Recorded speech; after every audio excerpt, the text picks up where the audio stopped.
S ಈಗ ಅಯೋಧ್ಯೆ ಐತಿಹಾಸಿಕ ಕ್ಷಣಕ್ಕೆ ಸಾಕ್ಷಿಯಾಗಲಿದೆ. ಯಾಕೆಂತಂದ್ರೆ ಅಯೋಧ್ಯೆ ಎಲ್ಲರ ಕನಸಾಗಿತ್ತು, ಒಂದು ಧ್ವಜವನ್ನ ಅಲ್ಲಿ ಸ್ಥಾಪನೆ ಮಾಡಬೇಕು ಅಂತ ಎಲ್ಲರೂ ಕೂಡ ಪ್ರಶ್ನೆಯನ್ನ ಮಾಡ್ತಾ ಇದ್ರು. ಈಗ ಅಯೋಧ್ಯೆಯ ಮಂದಿರ ನಿರ್ಮಾಣ ಆಗಿದೆ, ಅದೇ ಧ್ವಜವನ್ನ ಯಾಕೆ ಸ್ಥಾಪನೆ ಮಾಡಿರಲಿಲ್ಲ ಅಂತ ಆ ಒಂದು ಅದ್ಭುತ ಕ್ಷಣಕ್ಕೆ ಇವತ್ತು ನಾವೆಲ್ಲರೂ ಕೂಡ ಸಾಕ್ಷಿಯಾಗಲಿದ್ದೀವಿ. ಕೇಸರಿಮಯವಾದ ರಾಮನೂರು ಅಯೋಧ್ಯೆ ನಗರಿ, ದೇವಸ್ಥಾನದ ಶಿಖರದ ಮೇಲೆ ಧರ್ಮ ಧ್ವಜಾರೋಹಣ, ಧರ್ಮ ಧ್ವಜ ಸ್ಥಾಪನೆಗೆ ಅಯೋಧ್ಯೆ ರಾಮ ಮಂದಿರ ಸಜ್ಜು. ಪ್ರಧಾನಿ ಮೋದಿಯಿಂದ ಧರ್ಮ ಧ್ವಜ ಪ್ರತಿಷ್ಠಾಪನೆಯನ್ನ ಮಾಡಲಾಗುತ್ತೆ. 191 ಅಡಿ ಎತ್ತರದ ಶಿಖರದ ಮೇಲೆ ಹಾರಲಿದೆ ಧರ್ಮ ಧ್ವಜ. ಪ್ರಧಾನಿ ನರೇಂದ್ರ ಮೋದಿ ಸೇರಿದಂತೆ ಹಲವು ಗಣ್ಯರು ಕೂಡ ಭಾಗಿಯಾಗ್ತಾರೆ. ಶತಮಾನಗಳ ಕನಸಿನ ರಾಮ ಮಂದಿರ ಕಾರ್ಯ ಪೂರ್ಣ ಆಗಿದೆ. ರಾಮ ಜನ್ಮ ಭೂಮಿಯಲ್ಲಿ ಮರುಕಳಿಸಿದ ಗತ ವೈಭವ, ಕೇಸರಿಮಯವಾದ ರಾಮನೂರು ಅಯೋಧ್ಯೆ ನಗರಿ, ದೇವಸ್ಥಾನದ ಶಿಖರದ ಮೇಲೆ ಧರ್ಮ ಧ್ವಜಾರೋಹಣವನ್ನ ಮಾಡಲಾಗುತ್ತೆ. ಧರ್ಮ ಧ್ವಜ ಸ್ಥಾಪನೆಗೆ ಅಯೋಧ್ಯೆ ರಾಮ ಮಂದಿರ ಸಕಲ ರೀತಿಯಲ್ಲೂ ಕೂಡ ಸಜ್ಜಾಗಿದೆ. ಪ್ರಧಾನಿ ಮೋದಿ ಅವರು ಕೂಡ ಈ ಒಂದು ಚಾಲನೆಯನ್ನ ನೀಡಲಿಕ್ಕೆ ಅಂತ ಬರ್ತಾರೆ. ಅಂದ್ರೆ ಧ್ವಜವನ್ನ ಸ್ಥಾಪನೆ ಮಾಡಲಿಕ್ಕೆ ಪ್ರಧಾನಿ ನರೇಂದ್ರ ಮೋದಿ ಅವರು ಕೂಡ ಬರ್ತಾರೆ. ಅವರ ಜೊತೆಗೆ ಬೇರೆ ಬೇರೆ ಘಟಾನುಘಟಿ ನಾಯಕರು ಕೂಡ ಆಗಮಿಸ್ತಾರೆ. ರಾಮ ಜನ್ಮ ಭೂಮಿಯಲ್ಲಿ ಗತ ವೈಭವ ಮರುಕಳಿಸಲಿದೆ. ಕೇಸರಿಮಯವಾದ ರಾಮನೂರು ಅಯೋಧ್ಯೆ ನಗರಿ. ಎಲ್ಲರ ಪ್ರಶ್ನೆಯಾಗಿತ್ತು, ಧರ್ಮ ಧ್ವಜಗಳನ್ನ ಯಾಕೆ ಇನ್ನೂ ಕೂಡ ಸ್ಥಾಪನೆ ಮಾಡಲಿಲ್ಲ, ಈ ಒಂದು ಧರ್ಮ ಧ್ವಜ ಸ್ಥಾಪನೆ ಮಾಡಲಿಕ್ಕೆ ಯಾಕೆ ಇಷ್ಟೊಂದು ಸಮಯವನ್ನ ತೆಗೆದುಕೊಳ್ತಾ ಇದ್ದಾರೆ ಅಂತ ಸಾಕಷ್ಟು ಜನ ಪ್ರಶ್ನೆಯನ್ನ ಮಾಡ್ತಾ ಇದ್ರು. ಆದ್ರೆ ಈಗ ಈ ಒಂದು ಧರ್ಮ ಧ್ವಜವನ್ನ ಸ್ಥಾಪನೆ ಮಾಡಲಾಗುತ್ತೆ. ಎಲ್ಲರ ಪ್ರಶ್ನೆಗೆ ಇವತ್ತು ಉತ್ತರ ಸಿಕ್ಕಿದೆ. ಎಷ್ಟೋ ಜನರು ಇದೊಂದು ಪ್ರಶ್ನೆಯನ್ನ ಮಾಡ್ತಾ ಇದ್ರು, ಜೊತೆಗೆ ಹಿಂದೂಗಳಿಗೆ ಈ ಒಂದು ಪ್ರಶ್ನೆ ಕಾಡ್ತಾ ಇತ್ತು, ಯಾಕೆ ಈ ಒಂದು ಧರ್ಮ ಧ್ವಜ ಸ್ಥಾಪನೆಯೇ ಮಾಡಿಲ್ಲ, ಇಷ್ಟು ಸಮಯ ಬೇಕಾಗಿತ್ತಾ ಎಂಬ ಪ್ರಶ್ನೆಯನ್ನ ಮಾಡ್ತಾ ಇದ್ರು. ಆದ್ರೆ ಇವತ್ತು ಈ ಒಂದು ಧರ್ಮ ಧ್ವಜವನ್ನ ಸ್ಥಾಪನೆ ಮಾಡಲಾಗುತ್ತೆ. ಹಾಗಾಗಿ ಎಲ್ಲರೂ ಕೂಡ ಕಾತರದಿಂದ ಕಾಯ್ತಾ ಇದ್ದಾರೆ ಈ ಒಂದು ಧರ್ಮ ಧ್ವಜ ಸ್ಥಾಪನೆಗಾಗಿ. ಸದ್ಯಕ್ಕಂತೂ ಅಯೋಧ್ಯೆ ರಾಮ ಮಂದಿರ ಕಂಪ್ಲೀಟ್ ಅಲಂಕಾರವನ್ನ ಮಾಡಲಾಗಿದೆ. ಜೊತೆಗೆ ಆ ರಾಮನೂರು ಅಯೋಧ್ಯೆ ನಗರಿ ಏನಿದೆ ಬಹಳ ಸುಂದರವಾಗಿ ಸದ್ಯಕ್ಕೆ ಸಿದ್ಧಗೊಳಿಸಲಾಗಿದೆ. ಕಂಪ್ಲೀಟ್ ಕೇಸರಿಮಯವಾಗಿ ಕಂಗೊಳಿಸ್ತಾ ಇದೆ ರಾಮನೂರು ಅಯೋಧ್ಯೆ. ನೋಡ್ಲಿಕ್ಕೆ 2 ಕಣ್ಣು ಸಾಲದು, ಅಷ್ಟರ ಮಟ್ಟಿಗೆ ಬಹಳ ಸುಂದರವಾಗಿ ನಗರ ಕಾಣಿಸ್ತಾ ಇದೆ. ಎತ್ತ ನೋಡಿದ್ರು ಕೂಡ ಕೇಸರಿಮಯವಾಗಿ ಕಂಗೊಳಿಸ್ತಾ ಇದೆ ರಾಮನೂರು. 191 ಅಡಿ ಎತ್ತರದ ಧ್ವಜವನ್ನ ಹಾರಿಸಲಾಗುತ್ತೆ. ಧರ್ಮ ಧ್ವಜ ಅಂತ ಕೂಡ ಹೇಳ್ತಾರೆ, ಜೊತೆಗೆ ರಾಮ ಧ್ವಜ ಅಂತ ಕೂಡ ಹೇಳ್ತಾರೆ. ಈ ಒಂದು ಧ್ವಜವನ್ನ ರಾಮ ಧ್ವಜ ಅಂತ ಹೇಳ್ತಾರೆ ಮುಖ್ಯವಾಗಿ, ಯಾಕೆಂತಂದ್ರೆ ರಾಮನ ವಿಜಯದ ಸಂಕೇತವಾಗಿ ಈ ಒಂದು ಧ್ವಜವನ್ನ ಹಾರಿಸಲಾಗುತ್ತೆ. ಹಾಗಾಗಿ ಇದನ್ನ ಧರ್ಮ ಸ್ಥಾಪನೆಗಾಗಿ ರಾಮ ಯಾವ ರೀತಿ ಹೋರಾಟವನ್ನ ಮಾಡ್ದ, ಆ ಒಂದು ಹೋರಾಟದ ಪ್ರತೀಕವೇ ಈ ಒಂದು ಧ್ವಜ ಅಂತ ಹೇಳಲಾಗತ್ತೆ. ಹಾಗಾಗಿ ಈ ಒಂದು ಧ್ವಜವನ್ನ ಪ್ರಧಾನಿ ನರೇಂದ್ರ ಮೋದಿ ಅವರು ಬಂದು ಸ್ಥಾಪನೆಯನ್ನ ಮಾಡ್ತಾರೆ. ಸದ್ಯಕ್ಕಂತೂ ರಾಮ ಮಂದಿರ ಕೂಡ ಸಕಲ ರೀತಿಯಲ್ಲೂ ಕೂಡ ಸಜ್ಜನ ಮಾಡಲಾಗಿದೆ ಒಂದು ಧರ್ಮ ಸ್ಥಾಪನೆಯ ಧ್ವಜವನ್ನ ಸ್ಥಾಪನೆ ಮಾಡಲಿಕ್ಕೆ. ಇನ್ನು ಪ್ರಧಾನಿ ಮೋದಿ ಅವರಿಂದ ಈ ಒಂದು ಧರ್ಮ ಧ್ವಜ ಪ್ರತಿಷ್ಠಾಪನೆಯನ್ನು ಕೂಡ ಮಾಡಲಾಗುತ್ತೆ. 191 ಅಡಿ ಎತ್ತರದ ಶಿಖರದ ಮೇಲೆ ಈ ಒಂದು ಧರ್ಮ ಧ್ವಜ ಹಾರಲಿದೆ. ಪ್ರಧಾನಿ ನರೇಂದ್ರ ಮೋದಿ ಸೇರಿದಂತೆ ಹಲವು ಗಣ್ಯರು ಕೂಡ ಭಾಗಿಯಾಗ್ತಾರೆ. ಇನ್ನು ನಾವು ಈ ಒಂದು ದೇವಸ್ಥಾನ ನಿರ್ಮಾಣ ಕಾರ್ಯವನ್ನು ಕೂಡ ಗಮನಿಸ್ತಾ ಹೋಗಬೇಕಾಗತ್ತೆ. ಈ ಒಂದು ಏನು ರಾಮ ಜನ್ಮಭೂಮಿ ಇದೆ ಬಹಳ ವಿವಾದಕ್ಕೂ ಕೂಡ ಎಡೆ ಮಾಡಿಕೊಟ್ಟಿತ್ತು. ಈ ಒಂದು ರಾಮ ಇವಾಗ ಅಯೋಧ್ಯೆಯನ್ನು ಏನು ನಿರ್ಮಾಣ ಮಾಡಿದ್ದಾರೆ, ಜೊತೆಗೆ ಈ ಒಂದು ರಾಮಲಲ್ಲನ ಪ್ರತಿಷ್ಠಾಪನೆ ಮಾಡಿದಂತಹ ಜಾಗದ ವಿಚಾರ ಕೂಡ ಬಹಳ ಮುಖ್ಯ ಆಗುತ್ತೆ. ಇದನ್ನು ನಾವು ಪಡ್ಕೊಳ್ಳಿಕ್ಕೆ ಎಷ್ಟು ವರ್ಷಗಳ ಸಾಹಸ ಅಥವಾ ಎಷ್ಟು ವರ್ಷಗಳ ಪರಿಶ್ರಮ ಅನ್ನೋದು ಕೂಡ ಬಹಳ ಮುಖ್ಯ ಆಗುತ್ತೆ. ಅಯೋಧ್ಯೆ ಶ್ರೀರಾಮ ಮಂದಿರ ನಿರ್ಮಾಣ ಕಾರ್ಯ ಪೂರ್ಣ ಆಗಿದೆ. ಇಂದು ಐತಿಹಾಸಿಕ ಕ್ಷಣಕ್ಕೆ ಸಾಕ್ಷಿಯಾಗಲಿದೆ ಅಯೋಧ್ಯೆ. ರಾಮಲಲ್ಲಾನ ಮಂದಿರ ಪೂರ್ಣ ಆಗಿದೆ. ಧರ್ಮ ಧ್ವಜ ಸ್ಥಾಪನೆ ಆಗುತ್ತೆ ಇವತ್ತು. ಪ್ರಧಾನಿ ನರೇಂದ್ರ ಮೋದಿ ಇಂದು ಉಪವಾಸ ವ್ರತಾಚರಣೆಯನ್ನ ಮಾಡ್ತಾ ಇದ್ದಾರೆ. ಬೆಳಗ್ಗೆ 11:52ರಿಂದ ಮಧ್ಯಾಹ್ನ 12:35 ಶುಭ ಲಗ್ನದಲ್ಲಿ ಈ ಒಂದು ಧ್ವಜವನ್ನ ಸ್ಥಾಪನೆ ಮಾಡಲಾಗುತ್ತೆ. ಅಯೋಧ್ಯೆಯಲ್ಲಿ ವಿಶೇಷ ಹೂವು ಅಲಂಕಾರ, ದೀಪ ಅಲಂಕಾರ ಎಲ್ಲವನ್ನು ಕೂಡ ಮಾಡಲಾಗ್ತಿದೆ. ಶ್ರೀರಾಮ ಮಂದಿರದ ಶಿಖರದ ಮೇಲೆ ಕೇಸರಿ ಧ್ವಜಾರೋಹಣ. 21 ಮಂದಿ ವೈದಿಕ ಆಚಾರ್ಯರಿಂದ ಶಂಖನಾದ ಮೊಳಗಲಿದೆ. ಹೆಲಿಕಾಪ್ಟರ್ನಿಂದ ಸದ್ಯಕ್ಕೆ ಹೂ ಮಳೆಯನ್ನು ಕೂಡ ಸುರಿಸಲಾಗುತ್ತೆ. ಇನ್ನು ಅಯೋಧ್ಯೆ ರಾಮ ಜನ್ಮಭೂಮಿ ವಿವಾದದ ಬಗ್ಗೆ ಎಲ್ಲರಿಗೂ ಕೂಡ ಗೊತ್ತಿದೆ. ದಶಕಗಳ ಕಾನೂನು ಹೋರಾಟದ ಬಳಿಕ ಈ ಒಂದು ದೇವಾಲಯವನ್ನು ನಾವು ನಿರ್ಮಾಣ ಮಾಡಿರುವಂಥದ್ದು. 2019 ನವೆಂಬರ್ 9ರಂದು ಸುಪ್ರೀಂ ಕೋರ್ಟ್ ಐತಿಹಾಸಿಕ ತೀರ್ಪನ್ನ ಕೊಡುತ್ತೆ.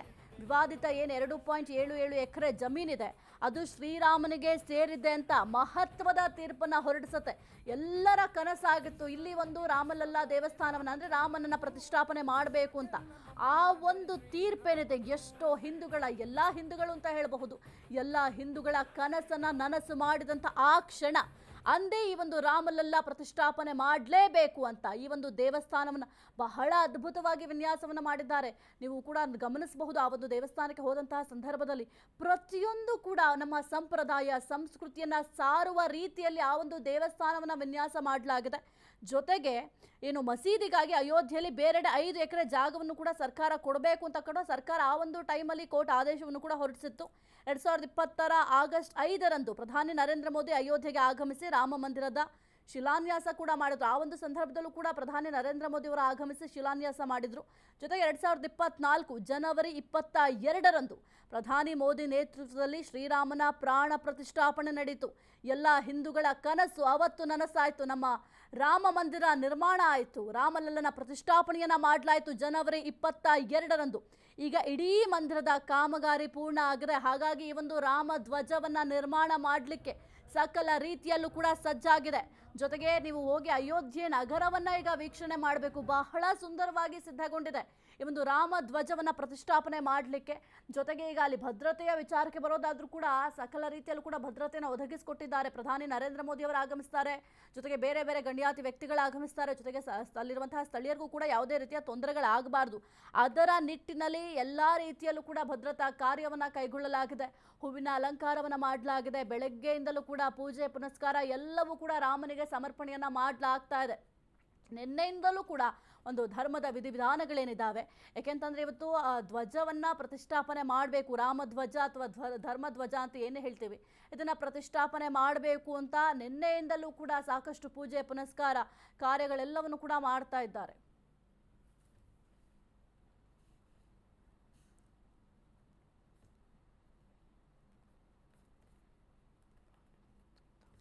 ಈ ಕುರಿತು ಮಾತನಾಡಲಿಕ್ಕೆ ಧಾರ್ಮಿಕ ಚಿಂತಕರಾದಂತಹ ರವಿಕುಮಾರ್ ಸಿ ಪಂಡಿತ್ ಅವರು ದೂರವಾಣಿ ಸಂಪರ್ಕದಲ್ಲಿದ್ದಾರೆ. Sir, very good morning. ಬಹಳ ಒಂದು ಸಂತೋಷವಾದ ದಿನ ಇವತ್ತು ನಮಗೆ. ನಮಸ್ಕಾರ, ಜೈ ಶ್ರೀರಾಮ್. ತಮಗೂ ಕೂಡ ನಿಜಕ್ಕೂ ಇದು ಲಕ್ಷಾಂತರ ಕೋಟ್ಯಾಂತರ ಅಂತ ಹೇಳಕ್ ಇಷ್ಟಪಡ್ತೀನಿ. ಕೋಟ್ಯಾಂತರ ಹಿಂದೂಗಳ ಒಂದು ಧಾರ್ಮಿಕ ಭಾವನೆಗೆ ತಂದ ಜಯ ಅಂತ ನಾನು ಭಾವಿಸ್ತೇನೆ. ಯಾಕಂದ್ರೆ ನಮಗೆಲ್ಲ ಗೊತ್ತಿರೋ ಹಾಗೆ ರಾಮಾಯಣ ಕೃತಿಯನ್ನು ಓದಿದಾಗ ನಾವು ಒಂದನ್ನು ಅರ್ಥ ಮಾಡ್ಕೊಂಡಿದ್ವಿ. 14 ವರ್ಷಗಳ ಕಾಲ ತನ್ನದಲ್ಲದ ತಪ್ಪಿಗೆ ಶ್ರೀರಾಮ ವನವಾಸವನ್ನ ಮಾಡಿ ಒಂದು ಆದರ್ಶವನ್ನ ಜಗತ್ತಿಗೆ ತೋರಿಸ್ಕೊಟ್ರು. ತಂದೆಯ ಮಾತನ್ನ, ತಾಯಿಯ ಮಾತನ್ನ ಪುರಸ್ಕರಿಸ್ಬೇಕು, ಸದಾ ಯಾವಾಗ್ಲೂ ಕೂಡ ಆ ಒಂದು ಭಕ್ತಿ ಪೂರ್ವಕವಾಗಿ ತಂದೆ ತಾಯಿಗಳಿಗೆ ಗೌರವವನ್ನ ಕೊಡಬೇಕು ಅನ್ನೋ ಸಂದೇಶವನ್ನ ಜಗತ್ತಿಗೆ ಸಾರದವರು ನಮ್ಮ ಶ್ರೀರಾಮಚಂದ್ರ ಮಹಾರಾಜರು. ಒಂದು ರಾಜಾಡಳಿತ ಹೇಗಿರ್ಬೇಕು ಅಂದ್ರೆ, ಆ ರಾಜಾಡಳಿತದಲ್ಲಿ ಯಾರೇ ಪ್ರಜೆಗಳು ಏನೇ ಅಂದ್ರೂ ಅದನ್ನ ಪರಿಪಾಲಿಸ್ಬೇಕು ಅಂತ ತನ್ನ ಧರ್ಮಪತ್ನಿಯನ್ನೇ ಕಾಡಿಗೆ ಕಳಿಸಿದಂತ ಮರ್ಯಾದಾ ಪುರುಷೋತ್ತಮ ರಾಮ. ಸುಮ್ಮನೆ ನಾವು ರಾಮನನ್ನ ದೇವರನ್ನ ಮಾಡಿಲ್ಲ ಮೇಡಮ್, ಅವ್ರನ್ನ ಮರ್ಯಾದಾ ಪುರುಷೋತ್ತಮ ಅಂತ ಕರೆದಿದ್ದು ಈ ಎಲ್ಲ ತ್ಯಾಗಗಳಿಂದ. ಅಂತಹದ್ದನ್ನೆಲ್ಲ ಮಾಡಿದ್ರು ಕೂಡ ನಮ್ಮ ಶ್ರೀರಾಮಚಂದ್ರನಿಗೆ 500 ವರ್ಷಗಳ ವನವಾಸವನ್ನ ಇಲ್ಲಿ ನೀಡಿಬಿಟ್ರು. ಆ ಒಂದು ದೇವಾಲಯವನ್ನೇ, ನಮ್ಮ ಅಸ್ಮಿತೆಯನ್ನೇ ನಾಶ ಮಾಡಲಿಕ್ಕೆ ಪ್ರಯತ್ನ ಪಟ್ಟು ನಮ್ಮ ಕುರುಹನ್ನ ಅಳಸಾಕಕ್ಕೆ ಪ್ರಯತ್ನ ಪಟ್ರು. ತುಂಬಾ ನೋವಾಯ್ತು ಅದು ನಮ್ಗೆಲ್ಲರಿಗೂ ಕೂಡ. ಲಕ್ಷಾಂತರ ಹಿಂದೂಗಳು ಮಡಿದ್ರು ಅದಕ್ಕೋಸ್ಕರ ಹೋರಾಟ ಮಾಡಿ 500 ವರ್ಷಗಳ ಕಾಲ. ಅವರ ಒಂದು ನಮ್ಮೆಲ್ಲರ ಹೋರಾಟಕ್ಕೆ ಸಂದ ಜಯ ಅಂತ ಭಾವಿಸ್ತೇನೆ. ನಮ್ಮೆಲ್ಲರ ಕನಸು ನಾವಿದ್ದಾಗ್ಲೇ ಸಾಕಾರ ಆಗಿದೆ. 2020ರಲ್ಲಿ ಅದಕ್ಕೆ ಒಂದು ಶಿಲಾನ್ಯಾಸ ಮಾಡಿ ಅಯೋಧ್ಯೆ ಉದ್ಘಾಟನೆ ಆಗಿ ಈಗ ಆ ಮುಕುಟದಲ್ಲಿ ಒಂದು ನಮ್ಮ ಧ್ವಜ ಆರಾಧಿಸ್ತಾ ಇದೆ ನೋಡಿ. ಸನಾತನದ ಧರ್ಮದ ಧ್ವಜ ಅಂತ ಕೇಸರಿ ಎಷ್ಟು ಚೆನ್ನಾಗಿದೆ. ಆ ಒಂದು ನಮ್ಮ ಧಾರ್ಮಿಕ ಚಿಂತಕರು ಸಾಧು ಸಂತರು ತೊಡುವಂತ ವಸ್ತ್ರ ಅದು ಎಷ್ಟು ಚೆನ್ನಾಗಿದೆ. ಆ ಭಾರತದ ಒಂದು ಪ್ರತೀಕವಾದಂತಹ ಒಂದು ಧಾರ್ಮಿಕ ಧ್ವಜ ಈ ದಿನ ನಮ್ಮ ಅಯೋಧ್ಯೆ ಮೇಲೆ ಹಾರಾಡ್ತಾ ಇದೆ. ನಿಜಕ್ಕೂ ಸಂತೋಷ ಆಗತ್ತೆ. ಈ ಒಂದು ಕ್ಷಣದಲ್ಲಿ ನಾವಿದ್ದೇವೆ ಅನ್ನೋದೇ ಧನ್ಯತಾ ಭಾವ. ಎಲ್ಲರಿಗೂ ಕೂಡ ಆ ಲೋಕ ಸಮಸ್ತ ಸುಖಿನೋ ಭವಂತು ಅನ್ನುವಂತಹ ಧರ್ಮ ನಮ್ಮದು. ಎಲ್ಲರೂ ಚೆನ್ನಾಗಿರಲಿ, ಎಲ್ಲರೂ ಕ್ಷೇಮವಾಗಿರಲಿ, ಎಲ್ಲರಿಗೂ ಕೂಡ ಅಭಿವೃದ್ಧಿ ಆಗಲಿ, ದೇಶ ಇನ್ನಷ್ಟು ಎತ್ತರಕ್ಕೆ ಮುನ್ನಡೆಯಲಿ ಅಂತೇಳಿ ನಾನು ಹಾರೈಸ್ತೇನೆ ಈ ಸಂದರ್ಭದಲ್ಲಿ ಮೇಡಮ್. ಸರ್, ಇನ್ನು ಮುಖ್ಯವಾಗಿ ಒಂದು ಧರ್ಮ ಧ್ವಜವನ್ನ ಇವತ್ತೇ ಯಾವ ಕಾರಣಕ್ಕೆ ಇಲ್ಲಿ ಸ್ಥಾಪನೆ ಮಾಡ್ಲಾಗ್ತಾ ಇದೆ? ಹಾಗಾದ್ರೆ ಇವತ್ತು ಅಂತಹ ವಿಶೇಷತೆಗಳು ಏನಿದೆ ಸರ್? ಮೇಡಮ್, ಒಂದನ್ನ ಇವತ್ತು 25ನೇ ತಾರೀಕು ಏನಿದೆ, ಈ ದಿನ ಶ್ರೀರಾಮಚಂದ್ರ ಮತ್ತು ಸೀತಾದೇವಿಯ ಕಲ್ಯಾಣವಾದಂತ ದಿನ ಅನ್ನೋದು ಒಂದು ವಿಶೇಷ. ಈ ದಿನ ಆ ಒಂದು ಮುಹೂರ್ತ ನಿಮ್ಗೆ ಗೊತ್ತು, ಇವತ್ತು ಪಂಚಮಿ ಅಂತ, ಮಾರ್ಗಶೀರ ಪಂಚಮಿಯಲ್ಲಿ ಅವರ ಕಲ್ಯಾಣವಾಯಿತು ಅಂತ. ನಾಳೆ ತಮಗೆ ಗೊತ್ತು ಸ್ಕಂದ ಷಷ್ಠಿ ಅಂತ, ವಿಶೇಷವಾದ ಷಷ್ಠಿಗಳಲ್ಲಿ ಇದು ಒಂದು. ನಾಳೆ ಕುಕ್ಕೆ ಸುಬ್ರಹ್ಮಣ್ಯ ರಥೋತ್ಸವ ಇದೆ. ಅಂತಹ ಮಾರ್ಗಶೀರ ಮಾಸದ ಪಂಚಮಿ ಎಂದು ಶ್ರೀರಾಮಚಂದ್ರ ಸೀತಾದೇವಿಯನ್ನ ಕೈ ಹಿಡಿದಂತ ದಿವಸ ಅಂತ. ಅಂತಹ ದಿನದಲ್ಲಿ ಆ ಒಂದು ಧ್ವಜಾರೋಹಣ ಆಗ್ತದೆ ಅಂತ ಹೇಳಿ ನಾನು ಕೂಡ ತಿಳ್ಕೊಂಡಂತ ಮಾಹಿತಿ. ತಪ್ಪುಗಳಿದ್ರೆ ದಯವಿಟ್ಟು ಕ್ಷಮೆ ಇರ್ಲಿ. ಆದ್ರೆ ನಿಜಕ್ಕೂ ಕೂಡ ಇದು ಯಾವ ದಿನ ಮಾಡಿದ್ರು ಕೂಡ ಶುಭನೇ ನನಗೆ ನನ್ನ ಭಾವನೆ. ಯಾಕಂದ್ರೆ ಆ ಒಂದು ಎಷ್ಟೋ ಜನ ನಾವು ಕಾತರವಾಗಿ ಕಾಯ್ತಾ ಇದ್ದೇವೆ. ಅಲ್ಲಿ ಒಂದು ಮುಕುಟವೆಲ್ಲ ರೆಡಿಯಾಗಿ ಇಡೀ ಅಯೋಧ್ಯೆ ಪುನರ್ ನಿರ್ಮಾಣಕ್ಕೆ ಎಷ್ಟು ಜನ ತ್ಯಾಗ ಮಾಡಿದ್ದಾರೆ, ಎಷ್ಟು ಜನ ಕಷ್ಟಪಟ್ಟಿದ್ದಾರೆ. ಏನೆಲ್ಲ ಅಡ್ಡಿ ಆತಂಕಗಳು ಬಂದ್ರು ಕೂಡ ಅದರಲ್ಲಿ ವಿಜಯಶಾಲಿಗಳಾಗಿ ಈ ದಿನ ಆ ಒಂದು ಮುಕುಟದಲ್ಲಿ ಧ್ವಜ ಆರಾಧಿಸ್ತಾ ಇದೆ ಅಂದ್ರೆ ಬಹಳ ಸಂತೋಷವಾಗುತ್ತಲ್ವಾ. ಅಲ್ಲಿ ಇನ್ನೂ ಹೆಚ್ಚಿನ ಪೂಜೆಗಳು ನಡೀತಾ ಲಕ್ಷಾಂತರ ರಾಮನ ಭಕ್ತರುಗಳು ಆ ಒಂದು ಸೇವಾ ಕಾರ್ಯವನ್ನ ಮಾಡ್ಲಿ ಅಂತ ಹೇಳಿ. ಯಾಕಂದ್ರೆ ರಾಮನಾಮಕ್ಕಿಂತ ದೊಡ್ಡ ನಾಮ ಇಲ್ಲ ಅಂತ. ಯಾರು ರಾಮನಾಮವನ್ನ ಭಜಿಸ್ತಾರೋ ಅವರಿಗೆ ಯಾವ ಕಷ್ಟ, ದುಷ್ಟ ಭಯ, ಯಾವುದೇ ಒಂದು ಕಷ್ಟಗಳೇ ಇಲ್ಲ ಅಂತ ಹೇಳ್ತೀವಿ. ಅದರಿಂದ ನಾವು ನಿಜಕ್ಕೂ ಧನ್ಯರು ಈ ಒಂದು ಧನ್ಯತಾ ಭಾವನದಲ್ಲಿ ಮುಂದೇಳೋದಕ್ಕೆ. ಸರಿ, ನಾವು ಅಯೋಧ್ಯೆಯ ರಾಮ ಮಂದಿರವನ್ನ ಗಮನಿಸ್ತಾ ಹೋದ್ರೆ ಪ್ರತಿಯೊಂದರಲ್ಲೂ ಕೂಡ ಬಹಳ ವಿಶೇಷವಾಗಿರುತ್ತೆ. ಯಾಕೆಂತಂದ್ರೆ ವಿನೂತನವಾದ ವಿನ್ಯಾಸಗಳನ್ನ ಕೂಡ ಮಾಡಲಾಗಿದೆ. ಈ ಒಂದು ಧ್ವಜದ ವಿಚಾರಕ್ಕೆ ಬಂದರೂ ಕೂಡ ಅಲ್ಲಿ ಒಂದು ಸೂರ್ಯನ ಚಿಹ್ನೆ ಇದೆ, ಜೊತೆಗೆ ಒಂದು ವೃಕ್ಷದ ಚಿಹ್ನೆ ಇದೆ, ಜೊತೆಗೆ ಓಂ ಅನ್ನೋದು ಕೂಡ ಇದೆ. ಇದರ ಮಹತ್ವಗಳೇನು ಸರ್? ಮೇಡಮ್ ಅದನ್ನ ಹೇಳೋದಾದ್ರೆ ನೋಡಿ, ಈಗ ಓಂಕಾರ ಅಂತ ಹೇಳಿದ್ರೆ ಮೊದಲನೇದಾಗಿ ಓಂಕಾರ ತಗೊಳ್ಳೋಣ. ಓಂಕಾರ ಅಂತ ಹೇಳಿದಾಗ ಓಂ, ಆ, ಉ ಮತ್ತು ಓ, ಈ ಮೂರು ಅಕ್ಷರಗಳು ಸೇರಿದಂತಹ ಸಮ್ಮಿಲನವೇ ಓಂ ಅನ್ನುವಂತ ಅಕ್ಷರ. ಆ ಒಂದು ಓಂಕಾರವೇ ಜಗತ್ತಿನ ಸ್ವರೂಪ ಅಂತ. ಜಗತ್ತಿಗೆ ಮೊದಲ ಪದ ಯಾವುದು, ಮೊದಲ ಶಬ್ದ ಯಾವುದು ಅಂದ್ರೆ ಅದೇ ಓಂಕಾರ. ಆ ಓಂಕಾರದ ಮೇಲೆ ನಿರ್ಮಿತವಾದದ್ದು ಅಂತ. ಆ ಓಂಕಾರಕ್ಕೆ ಅಷ್ಟು ಶಕ್ತಿ ಇದೆ. ನಾವು ನಮ್ಮ ಧರ್ಮದಲ್ಲಿ ಎಲ್ಲ ಕಡೆಯಲ್ಲೂ ಕೂಡ ಆರಾಧಿಸುತ್ತಿರುವಂತ ಚಿಹ್ನೆ. ವಿಶ್ವದಲ್ಲಿ ನಾವೆಲ್ಲೂ ಸನಾತನ ಧರ್ಮ ಇದೆ, ಅಲ್ಲಿಗೆ ಆರಾಧಿಸುವ ಚಿಹ್ನೆ ಈ ಒಂದು ಚಿಹ್ನೆ. ಇನ್ನು ಸೂರ್ಯನ ಬಗ್ಗೆ ಚಿಹ್ನೆ ಹೇಳಿದ್ರು, ಧ್ವಜದಲ್ಲಿ ಸೂರ್ಯನ ಲಾಂಛನವಿದೆ ಅಂತ. ಸೂರ್ಯವಂಶ ತಿಲಕ, ರಘುವಂಶ ಕುಲ ತಿಲಕ ಅಂತ ಕರಿತೀವಿ ಶ್ರೀರಾಮನನ್ನ. ಸೂರ್ಯವಂಶದ ಮಹಾ ರಾಜರುಗಳಲ್ಲಿ ಅತಿ ಹೆಚ್ಚಿನ ದೊಡ್ಡ ರಾಜ ಅಂದ್ರೆ ಅತಿ ಹೆಚ್ಚು ಸಾಧನೆ ಮಾಡಿ ಪರಮಾತ್ಮನೇ ಆದವರು ಯಾರು ಅಂದ್ರೆ ಶ್ರೀರಾಮಚಂದ್ರ. ದಶಾವತಾರದಲ್ಲಿ ಮಹಾವಿಷ್ಣು ಮನುಷ್ಯನ ಅವತಾರದಲ್ಲಿ 2 ಅವತಾರದಲ್ಲಿ ಭೂಮಿಗೆ ಇಳಿದಿದ್ದು ಅಂತ. ಅದು ಒಂದು ನಮಗೆ ಗೊತ್ತಿರೋ 3 ಅವತಾರಗಳು, ಕ್ಷಮೆಯಲ್ಲಿ ಶ್ರೀರಾಮಚಂದ್ರ, ಕೃಷ್ಣ ಮತ್ತೆ ಬುದ್ಧನ ಅವತಾರಗಳು ಅಂತ. ಈ 3 ಅವತಾರಗಳಿಗೆ ನಮ್ಮ ಜೊತೆಗಿದ್ದು ನಮಗೆ ಸಂದೇಶ ಕೊಟ್ಟಿದ್ದೇನು ಅಂದ್ರೆ, ರಾಮಾಯಣದಲ್ಲಿ ಒಬ್ಬ ವ್ಯಕ್ತಿ ಒಳ್ಳೆಯದ ಹೇಗಾಗಿರ್ಬೇಕು, ಒಳ್ಳೆಯ ವ್ಯಕ್ತಿ ಹೇಗಾಗಿರ್ಬೇಕು, ಆತ ಹೇಗೆ ಸಂಸ್ಕಾರಯುತನಾಗಿರ್ಬೇಕು ಅನ್ನೋದು ಕಲಿಸ್ಕೊಟ್ರು. ಕೃಷ್ಣನಾಗಿ ನಮಗೆ ಧರೆಗಿಳಿದು ಯಾವ ಕೆಲಸಗಳನ್ನ ಮಾಡಿದ್ರೆ ನಾಶವಾಗ್ತಾನೆ ಮನುಷ್ಯ ಅಂತ ಹೇಳಿ ಮಹಾಭಾರತ ಯುದ್ಧವನ್ನ ಸಂದೇಶವಾಗಿ ಕೊಟ್ರು. ಅದೇ ಭಗವದ್ಗೀತೆಯಲ್ಲಿದೆ. 3ನೇದು ಬುದ್ಧ, ಶಾಂತಿಯೇ ಧರ್ಮ, ಎಲ್ಲರೂ ಶಾಂತಿಯನ್ನ ಪರಿಪಾಲಿಸಬೇಕು, ಯಾರಿಗೂ ಹಿಂಸೆಯನ್ನ ಕೊಡಬಾರ್ದು, ಎಲ್ಲರಲ್ಲೂ ಭಗವಂತನ ಕಾಣಬೇಕು ಅನ್ನೋ ಸಂದೇಶ ಕೊಟ್ಟಿದೆ. ಈ 3 ಅವತಾರಗಳು ಮನುಷ್ಯನ ಅವತಾರಗಳನ್ನ ಮೂಲಕ ಈ ಭಾರತದಲ್ಲಿ ನಡೆದಂತ ಜಾಗ ಮೇಡಮ್. ನಾವು ನಿಜಕ್ಕೂ ಧನ್ಯರಲ್ವಾ ಇಲ್ಲಿರೋದು. ಅವ್ರು ಓಡಾಡಿದಂತ ಜಾಗದಲ್ಲಿ ಇರೋದೇ ನಮ್ಮ ಪುಣ್ಯ. ನಾವ್ ಇಲ್ಲಿ ಹುಟ್ಟಿದ್ದೇ ಪುಣ್ಯ ಅಂತ ಹೇಳೋದು. ಯಾಕೆ ಭರತ ಭೂಮಿ ಅಂದಾಗ ನಾವು ಮಾತೃ ಅಂತ ಎಷ್ಟೋ ಜನ ಅಂತಾರೆ, ಅದಕ್ಕೆ ಏನೇನೋ ಕಮೆಂಟ್ಸ್ ಹಾಕ್ತಾರೆ.